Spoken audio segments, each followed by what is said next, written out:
හරි. එතකොට හෝනිපාතේ. හෝනිපාතේ කියන එකත් අපිට වාක්‍ය රීතිවල අතිශය වැදගත් නිපාතයක්. ඒ කියන්නේ විභාගයට බොහෝ දුරට එන එකක් තමයි මේ හෝනිපාතය කියලා කියන්නේ. උදාහරණයක් බලන්න මෙන්න මෙහෙම. අපි ලියනවා මෙන්න මේ හෝනිපාතෙන් කතුවරු කීප දෙනෙක් සම්බන්ධ වෙන අවස්ථා. ඔයාලට ලියන්න පුළුවන් මෙහෙම.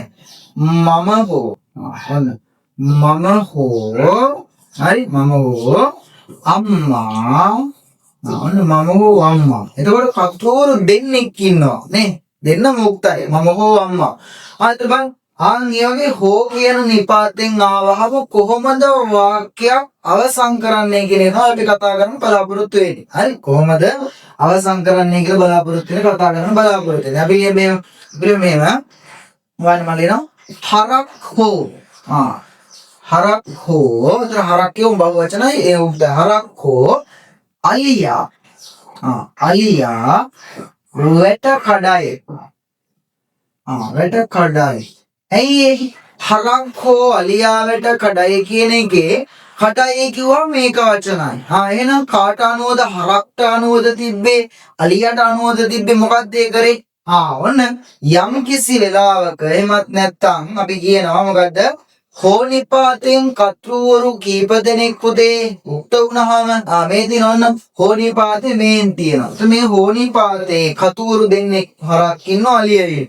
තිබුණාම මොකද කරන්නේ? හෝට ළඟම තියෙන කෙනා. එහෙමත් නැත්නම් මෙන්න මේ අවසාන ක්‍රියාපදයට ළඟම තියෙන කෙනාට අනුව තමයි ආඛ්‍යාතය තියෙන්නේ. හරක්කෝ අලියා වැට කඩයි. ඔක තව පැහැදිලිව මෙහෙම આવොත් අපි ගමු අලියා ඔන්න ඉන්නෝ හෝ අලියා හෝ හරක් මෙතන එන්නේ වැට කඩති. ඇයි කඩති උනේ? කඩති කවුද? හරක්. ඔන්න ඒතර අවසාන ක්‍රියාපදයට ළඟම ඉන්නේ හරක්. ඒ හින්දා තමයි හරක් වැට කඩති කියලා තිබුණේ. ඒ කියලා කියන්නේ ඔන්න හෝනිපාතේ අතිශය වැදගත්. හෝනිපාතේ ඇතුලේ පුතේ මොනවද එන්නේ?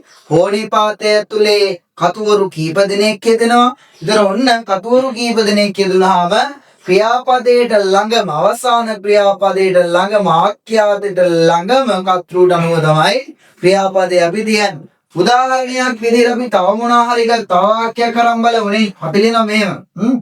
අපි ලියනවා අම්මා හෝ තාත්තා නේද? යන්නේය. යන්නේය. ඇයි යන්නේ උනේ? යන්නේ උනේ මේ බලන්න වාක්‍යය යන්නේ කියලා අවසන් කරන්න හේතුව තමයි මොකද? යන්නේ කියලා වාක්‍යය අවසන් කරන්න හේතුව තමයි පුතේ මොකක් හින්දාද? ඔන්න තාත්තා තමයි ළඟ ඉන්නේ.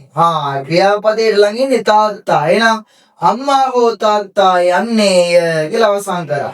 ඔන්න එන මෙහෙට තාත්තා මුලට ගත්තාම තාත්තා හෝ අම්මා ඔන්න ක්‍රියාපදේ ළඟම ඉන්නේ දැන් අම්මා. එහෙනම් යන්නේ වෙන්න බෑ. යන්නාය වෙන්න ඕනේ. එහෙනම් හොඳට මතක තියාගන්න. හෝනිපාතය කියලා කියන්නේ මොකද කතුවරු කීප දෙනෙක් යෙදෙනවා. අවසාන ක්‍රියාපදේ නැත්නම් ආඛ්‍යාතයට ආසන්නම කතෘට අනුව තමයි ක්‍රියාපදේ තියන්න ඕන.